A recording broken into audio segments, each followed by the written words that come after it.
선생님, 안녕하세요. 이번 영상에서는 국어사 관련 기출문제를 한번 보면서 문법 출제 경향에 대해서 말씀을 드리려고 합니다. 근데 먼저 양해의 말씀을 좀 드리고 싶은데, 제가 현대국어를 찍을 때 중간중간에 음료를 마시다 보니까 그 얼음 소리가 너무 시끄러워가지고 이걸 끊고 이어붙이는 과정에서 좀 이게 영상이 매끄럽지 못한 면이 있더라고요. 근데 이번에도 사실 그렇게 진행을 할 것 같은데, 제가 이거를 좀 매끄럽게 좀 잘 연결하는 방법이 있으면 참 좋을 텐데, 저의 아직 역량 박기라 좀 더 방법을 좀 연구한 뒤에 저 좋은 영상으로 찾아뵐 수 있도록 노력을 하겠습니다. 여하튼 제가 오늘 준비한 문제는 다음과 같은 문제들이 있고요. 그래서 선생님들께서 먼저 미리 풀어보시면 도움이 될 것 같습니다. 그리고 혹시 처음 시작해서 이제 처음 공부를 시작하시는 분들께서는 이 국어사, 특히 중세국어가 사실 나오는 건데요. 이 국어사 파트와 관련해서 많이 걱정이 좀 되실 것 같고, 그리고 저도 종종 이 국어사 포기하고 싶다, 아니면 선택과 집중을 해야 되는 거 아닌가라는 그 고민을 하시는 선생님을 뵙고는 하거든요. 그치만 저는 다시 한번 그래도 선생님들께서 1년이란 시간이 꼭 긴 시간은 아니지만 그래도 충분히 임용시험 1차를 합격하기 위해서는 전략적으로 하실 수 있는 시간이라고 생각하거든요. 그리고 저희가 얼마 전에 그 최종 합격자 발표가 났는데, 그 최종 합격자 발표 이후에 나의 마음을 좀 추스리고 3월부터 공부를 시작하셔도 저는 충분히 하실 수 있다고 생각이 들어요. 그러니까 너무 포기하지 마시고 좀 하시면 좋을 것 같은데, 그 혹시 선생님들께서 좀 부담이 많이 되신다면 일단 당연히 현대국어부터 공부를 하시는 게 좋고, 또 현대국어에서도 그 박희정에서 나온 학교 문법과 문법 교육 이 책이 있는데, 여기도 뒷부분에 가면 중세국어가 나오거든요. 이 책도 있고, 또 아니면 그 선생님들 많이 보시는 한국문법 총론에서 그 두 번째 책 같은 경우에 뒷부분에 또 15세기 한국어 문법이 나옵니다. 그리고 또 선생님들 많이 보시는 국어 의문론 강의에서도 뒤에 보면 그 그 중세국어 관련해서 내용이 나오거든요. 이러한 것들이 있으니까요. 먼저 그 앞에 뭐 예를 들면 한국어 문법 총론이면 1부터 보고 나중에 2 가서 이제 마음의 준비가 됐을 때 국어사를 좀 공부하시고, 혹은 국어 의문론 강의 쭉 순서대로 어차피 읽으면 뒤에 가서 이제 중세국어를 맞이하게 되니까요. 너무 좀 벌써 이렇게 약간 포기하려고 하시지 말고 끝까지 하시면 좋을 것 같고, 특히 또 그 중세국어 공부를 하시면서 특히 형태소 분석을 한번 해보셨으면 좋겠어요. 저는 형태소 분석하는 게 진짜 도움이 많이 된다고 생각을 해서, 제 교재 같은 경우에도 국어사의 모든 예문을 다 형태소 분석을 해놨거든요. 근데 그 교재가 보통은 초반의 형태소 분석은 좀 더 이게 왜 이렇게 분석이 되는지 좀 더 세세하게 써놨는데, 이게 중복이 많이 되니까, 이 중복되는 건 뭐 상호 페이지 참조를 한 적도 있지만 좀 더 간단하게 그냥 간략하게 형태소 분석을 하고 넘어간 것들도 있어요. 그래서 만약에 공부를 하신다고 하면 좀 순서대로 보시면 공부가 도움이 좀 되실 것 같고, 그리고 사실 제가 가장 추천하는 책은 중세국어 문법론이거든요. 학연사에서 나온 1990년에 출판된 책인데, 사실 가장 추천하는 책은 이 책인데, 이 책이 막 제목부터 막 한자로 쓰여 있어가지고 좀 약간 마음의 문이 닫히는 경향이 있는 것 같아요. 그래서 네, 그래서 이 책을 좀 추천을 하지만, 혹시 이 책이 좀 어렵거나 마음의 문이 열리지 않는다고 한다면 앞에 했었던 책들을 먼저 보시고 좀 이제 마음의 준비가 되면 보셔도 될 것 같고, 혹은 사실 앞에 열거했던 책들만 보셔도 이 내용이 어느 정도 다 커버가 사실은 됩니다.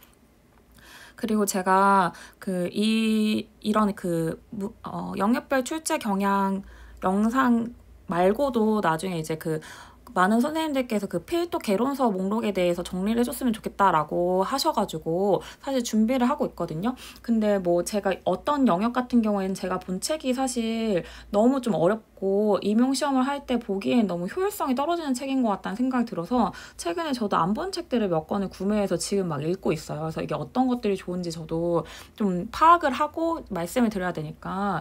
근데 어쨌든 이런 공유는 2월달 안에 하면 좋을 것 같다는 생각이 들어서 최대한 열심히 보고, 혹시 좀 다 못 읽은 책이 있다고 하면 그냥 그 책은 좀 그냥 따로 빼서 하고, 제가 웬만한 사실 선생님들이 많이 보시는 책은 다 읽었거든요. 그래서 이 책에 한정해서 어떤 책을 어느 시기에 추천하는지, 혹은 어떤 순서대로 읽는 것이 좋은지, 혹은 이 책은 그냥 좀 스킵해도 될지, 이런 것들에 대해서 한번 또 나눠보려고 하는데, 특히 선생님들께서 좀 궁금하신 책들 중에서 보통 많은 선생님들이 보시지 않는 책인 것 같다. 뭐 예를 들면 사회평론 아카데미나 영락에서 나온 책이 아니고 뭐 좀 다른 데서 나온 책인데 도움이 됐다고 들었다 하는 책 같은 게 있으면 DM이나 이메일로 알려주시면 제가 좀 확인을 해보고 또 2월 내에 정리하거나 혹은 안 되더라도 나중에 다른 방법으로 공유해볼 그 방안을 한번 마련해 보겠습니다. 아무튼 사설이 좀 길었는데요. 다시 2020 B8번으로 가보도록 하겠습니다. 이 문제가 선생님들께서 국어사 준비를 하실 때 왜 형태소 분석을 하는 게 도움이 되는지 잘 보여주는 문제라고 생각을 하는데요. 꼭 직접적으로 형태소 분석을 여기서 하라고 요구하고 있기 때문이 아니라 요 뒤에 있는 뒤에 있는 조건이 중요하다고 생각해서 더 그렇게 말씀드린 것이라 자세히 한번 살펴보도록 하겠습니다. 그래서 한번 같이 읽어보도록 하겠습니다. 8. 자료에서 기억에서 디귿은 두 개의 형태소가 결합한 것이다. 다음을 참고하여 자료의 기억에서 디귿을 분석한 결과를 작성 방법에 따라 서술하시오. 동일한 형태가 서로 다른 의미 또는 기능을 가진 별개의 형태소인 경우도 있고 둘 이상의 다른 형태가 동일한 의미 또는 기능을 가진 경우도 있다. 그래서 전자의 예는 어떤 사람 고에서 사람 고의 보조사 고와 고들 보고 마자미 평안하야에서 보고의 어말어미 고를 들 수 있다. 후자의 예로는 하나다의 어말어미 다와 보는 사람 미라의 어말어미라를 들 수 있다라고 나왔습니다. 그래서 여기를 한번 같은 애들끼리 한번 묶어보면요. 동일한 형태가 서로 다른 의미 또는 기능을 가진 별개의 형태소인 경우 이 예시가 바로 전자의 예 하면서 나왔죠. 그리고 뒤에 있는 게 둘 이상의 다른 형태이지만 서로 동일한 의미 또는 기능을 가지고 있는 경우도 있다라고 하면서 후자의 예가 나왔습니다. 저는 이 여기에 나와 있는 예문도 한번 형태소 분석을 하면 이해하는 데 더 도움이 될 거라고 생각을 해서 한번 쪼개보도록 하겠습니다. 만약에 혹시 지금 처음 이제 공부 계획을 세우고 있는 입장이라면 아직 당연히 형태소 분석하는 거 어려운 게 맞으니까요. 너무 염려하지 마시고 오늘은 그냥 대략 이 부분만 조금 이해하고 가면 좋을 것 같다 정도 잡고 가시면 좋을 것 같습니다. 그래서 처음 어떤 사람 고가 있고요. 그리고 고질 보고 마자미 평안 하야 얘도 당연히 기본은 아로 잡을 수 있는데 하 뒤에서 야로 교체가 됐다고 볼 수 있습니다. 그래서 여기서 보면 이 사람 고의 고와 보고의 고는 모양이 똑같죠. 그래서 동일한 형태라고 얘기를 한 겁니다. 근데 서로 다른 의미 또는 기능을 한다. 왜냐하면 여기 사람 고에는 이 사람 뒤에 붙었으니까 체언 뒤에 붙었으니까 기본적으로 조사인데 얘는 그 중에서도 의문 보조사입니다. 그리고 얘는 용언의 어간 뒤에 붙었으니까 뭘까요? 어미죠. 근데 그 중에서도 얘는 연결어미입니다. 그래서 당연히 얘는 조사고 얘는 어미이니까 서로 의미 또는 기능이 다른 별개의 형태소라고 볼 수 있죠. 그래서 이 부분을 전자의 예시로 가져왔습니다. 그럼 후자에 있는 것도 한번 형태소 분석을 해보도록 하겠습니다. 그래서 하나다. 그리고 보는 사람 이 라가 있습니다. 이 라 같은 경우에도 앞에 있는 그 서술격 조사가 있어서 여기 원래 얘가 형태는 다인데 교체가 일어났다고 볼 수 있습니다. 그래서 얘는 보면 다 라로 해서 겉으로 드러난 형태는 사실 다르지만 둘 다 어말 어미, 특히 종결 어미로서 동일한 의미 또는 기능을 가진다는 것을 알 수 있습니다. 그래서 이러한 부분에 대해 일단 잡고 자료를 이해하시면 되는 겁니다. 그래서 이제 자료에 대해서 형태소 분석을 각각 기억에서 디귿을 각각 형태소 분석을 할 것, 또 교체가 일어난 것은 교체가 일어나기 전에 형태로 분석할 것이라고 나와서 자료도 이어서 한번 형태소 분석을 해보도록 하겠습니다.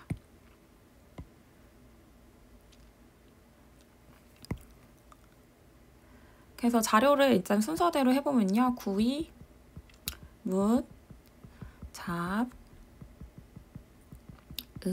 샤, 얘도 의시로 잡을 수도 있죠. 오대, 이렇게 무슥, 스시리가 됩니다. 그리고 여기 무슥에가 바로 기억이었습니다. 그리고 한 것을 하나, 히읗 종성 체언이죠. 대외, 그리고 애로 나왔지만 얘는 원래 개였는데 애가 되는 거거든요. 왜냐면 이 뒤에서 기억이 탈락 또는 약화된다고 봅니다. 그래서 기억이 탈락된다고 보는 경우에서는 기억이 떨어지는 것을 뭐 알려주려고 예외적으로 분철을 한다 이렇게 보기도 하고요. 약화됐다고 보는 경우에서는 이응이 어쨌든 음가가 있기 때문에 당연히 연철할 수 없고 끊어서 적는 분철하는 표기가 나타난다라고 설명합니다. 그래서 이 부분 같은 경우에도 견해차가 다양한데요. 이 견해차에 대해서 묻는 문제가 이미 기출문제로 출제가 된 적이 있습니다.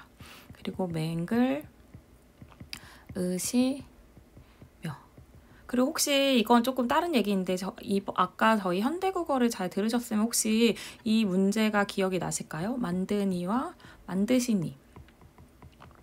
근데 왜 우리가 여기서 잘 보면 중세국어에서는 의시를 할 때 맹그르시니로 가죠.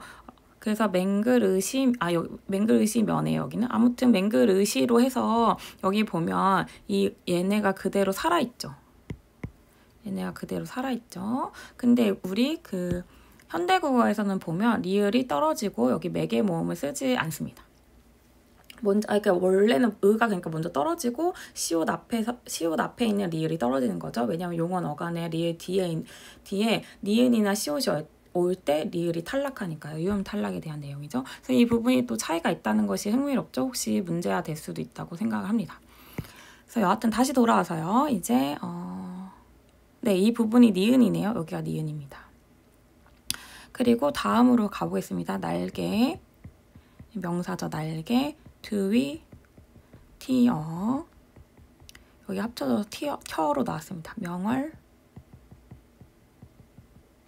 명월의가 되겠죠. 의미가 명월의 둘애. 얘는 둘레라는 의미입니다. 둘애. 근데 이 둘애가 사실은 얘를 당연히 단원이 얘가 파생명사니까 쪼갤 수 있는데요. 얘는 두르애로 쪼개집니다. 여기에 다시 둘레라는 그 단어에 얘가 붙었는데 얘가 원래 둘애였죠. 그래서 이 애가 보면 이로 끝나서 얘도 마찬가지로 원래 형태는 애로 볼 수 있는데 얘로 바뀌었다고 볼 수 있습니다. 혹은 뭐 첨가가 돼서 얘가 됐다라고도 볼 수 있죠. 그래서 이렇게 보고 나렬 안 했네요. 그래서 여기서 보면 이제 디귿은 선생님들 잘 보시면요. 다른 거는 여기 끝까지 이렇게 되어 있잖아요. 한 덩어리에 다 밑줄이 쳐져 있는데 이 디귿은 보면 둘에까지만 밑줄이 되어 있습니다. 이게 아주 중요한 포인트라고 생각합니다. 여기 디귿. 그래서 여기를 보시면 일단 기역부터 디귿까지 포함된 모든 걸 저희가 형태소 분석을 했기 때문에 당연히 형태소 분석을 해라 하면 이걸 따라 쓰면 되는데요. 단 교체가 일어나기 전에 형태로 분석해라 라고 했으니까 여기서는 뭐 그대로 무슥애로 쓰면 되고 여기는 이 개를 살려서 쓰면 되고 여기는 두르애로 쓰면 되겠죠. 근데 여기서 좋은 포인트라고 했던 게요. 바로 이 부분인데요. 지금 잘 보시면 저희가 그냥 드러나 있는 형태로만 보면 무슥애 다외개에서 애로 바뀌었죠. 그래서 애로 된 부분에서 보면 이미 이 애랑 형태가 똑같죠. 그래서 이 분홍색 표시의 예인 겁니다. 그래서 여기서 이미 형태가 똑같지만 여기서 이 무슥애에서의 애는요. 무엇일까요? 이 애는? 한번 생각을 해보시겠어요? 네, 얘는 조사입니다. 조사. 무슥이 체언이기 때문에 조사이고요. 특히 부사격 조사라고 볼 수 있고요. 무엇에 쓰시겠습니까? 뭐 이런 거니까요. 그 니은은 무엇일까요? 네, 하나가 되게라고 해석할 수 있으니까요. 하나가 되게라고 하면 이 개는 뭘까요? 네, 연결어미라고 할 수 있죠. 특히 우리가 뭐 아어개지고 이걸 보조적 연결어미라고 하죠. 그래서 보조적 연결어미라고 할 수 있을 것입니다. 그래서 여하튼 여기서 보면 이 무슥의 얘는 조사죠, 조사. 근데 얘는 뭐죠? 어미죠.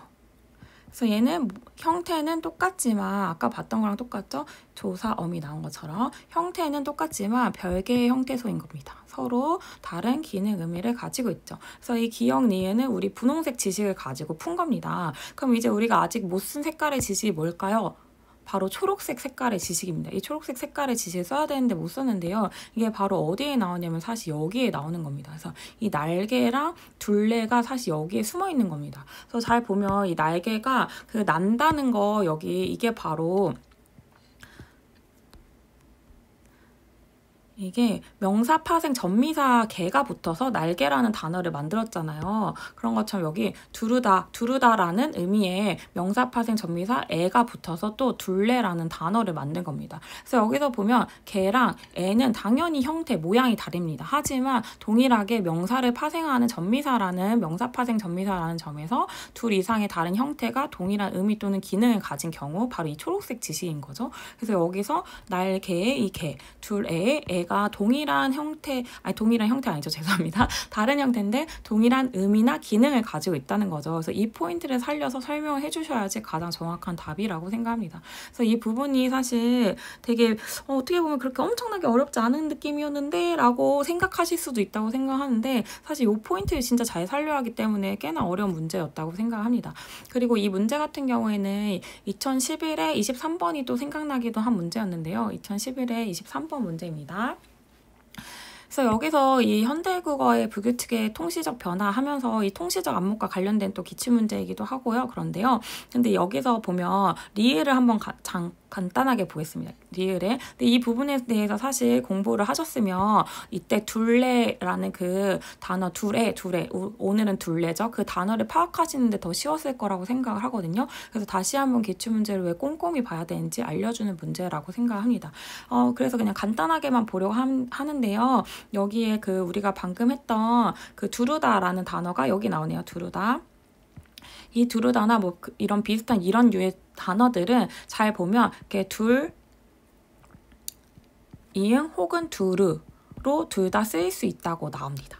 그래서 여기서 게으르, 호소, 게을, 이응 된 것처럼 여기 보면 게으르랑 여기 잘 보세요. 그래서 리을이 여기 가고 이응이 생긴 거죠. 이해되셨나요? 그래서 여하튼 이렇게 활용하고 있는 것을 보이는데 또 이거 가지고 연구자들이 어쨌든 이거 안에서 규칙성을 세울 수 있기 때문에 안병근 선생님은 이거 규칙적이다, 규칙적인 교체라고 얘기를 하시고요. 또 고영근 선생님께서는 이거 오늘날의 그 개념으로 사실 좀 규칙적이라고 할 때 우리가 생각하는 규칙 교체랑 좀 안 맞는다고 생각하시니까 불규칙적 교체로 설명을 하시기도 합니다. 그래서 이렇게 다양한 견해가 있는데 어떤 견해가 어떤 내용의 근거에 어떤 걸 근거로 해서 이렇게 전개가 될 수 있는지만 파악하시면 될 것 같고, 그래서 다시 돌아와서 저희가 같이 했던 이 문제도 이러한 과거의 기출문제를 보면 좀 더 대비가 될 수 있는 문제였다고 생각이 듭니다.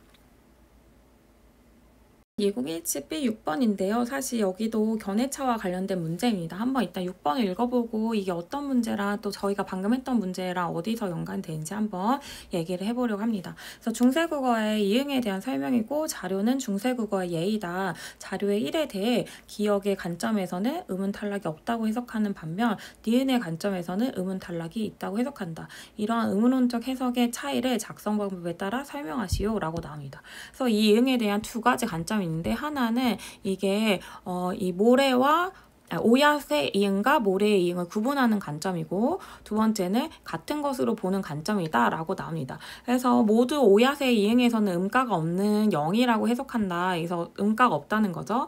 근데 이제 모래의 이응에서에 대한 해석의 차이에서 이제 첫 번째와 두 번째가 비교가 되는 건데요. 첫 번째 같은 경우에는 모래의 이응이 어쨌든 이 이응이 계속 약화돼서 나중에 유성후두 마찰음으로 나타난다. 그래서 음가가 없는 건 아니고 이때는 음가가 있는데 나중에 음가가 없어지는 거죠. 근데 이 두 번째 같은 경우에는 모래의 이응 역시 오얏의 이응과 마찬가지로 아예 음가가 없다라고 설명합니다. 단 근데 음가가 없는데 왜 여기서 이 예외적인 표기라는 게 그거죠. 예외적인 표기. 음가가 없는데 왜 연철을 하지 않느냐. 우리가 음가가 없으면 다 기본적으로 이어적기를 하잖아요. 근데 왜 연철 안 하지? 라고 하니까 예외적으로 연철 안 하고 분철을 한다라는 이 내용이 나오는 겁니다. 그리고 사실 이게 또 되게 중요한 중세국어의 일반적 표기법과 연관이 되는데요. 이 중세국어의 일반적 표기법이라고 하면 선생님들 반드시 연철을 떠올리셔야 되거든요. 근데 이거를 좀 너무 국소적인 관점에서 접근을 하시면 오히려 풀기 좀 어려울 수 있는 문제가 아니었나라는 생각했습니다. 그래서 이제 또 다음 문제로 한번 가보겠습니다. 그래서 2025A 9번인데요. 최근 기출문제였죠. 사실 이 기출문제는 선생님들께서 기출문제 이전에 많이 보셨다면 충분히 대비할 수 있는 문제였고 정말 그대로 그냥 주는 문제가 아니었나라는 생각 듭니다. 만약에 이 문제에서 좀 감점을 얻으셨거나 이 문제 지금 대비가 안 된다고 하시면 절대 포기하지 말고 기존에 나와 있는 기출문제들만 봐도 충분히 할 수 있는 문제이니까요. 꼭 포기하지 말고 하시면 좋을 것 같습니다. 그래서 이 국외음화에 대한 내용이었는데 이게 지금 통시적 국외음화와 관련되는 내용이죠. 여기 그래서 이렇게 나와 있죠. 이러한 내용은 사실 과거의 기출문제에서 이미 많이 나왔습니다. 그래서 예를 들면 2009 모의 15에 국외음화 현상과 관련해서 내용이 나와 있는데요. 여기 보면 위치, 시기, 성격 하면서 이 형태도 경계인지 내부인지 공시적인지 통시적인지 의문적 변화를 동반했는지 안 했는지 막 이런 것들을 묻고 있습니다. 그래서 특히 또 여기 3, 4번에 보면 이런 것들도 선생님들 많이 헷갈리실 것 같다고 생각하거든요. 저희가 예전에 그 현대국어에서 얘기를 했을 때 그 자음군 단순화를 할 때 그 하필이면 거기서 리을이 떨어질 때랑 유음 탈락 그리고 자음군 단순화랑 그 히읗 탈락이랑 막 헷갈릴 거라고 예상을 하고 낸 문제들이 있었잖아요. 저는 이 3, 4번에 보기도 사실 이거는 국외음화랑 상관이 없는 문제인데 이것도 어쨌든 국외음이 나오긴 해가지고 국외음화는 알죠. 근데 여기서 국외음이 나오죠. 근데 이 국외음과 관련된 내용들이어서 혹시 좀 푸시다가 좀 헷갈리실 수도 있지 않을까라는 생각했거든요. 그래서 이 부분들도 면밀하게 정리를 해놨으니까 꼭 한번 읽어보시면 좋을 것 같습니다. 그리고 다음으로 2020 A8번인데요. 이 문제 같은 경우에도 견해차에 대해서 종합적인 이해를 요구하고 어떤 견해를 달달 외우는 게 아니라 종합적으로 이 견해에 대해서 다 받아들이고 그 논리적 흐름을 쫓아가는 게 중요하다는 걸 보여주는 문제였다고 생각을 해서 가져왔습니다.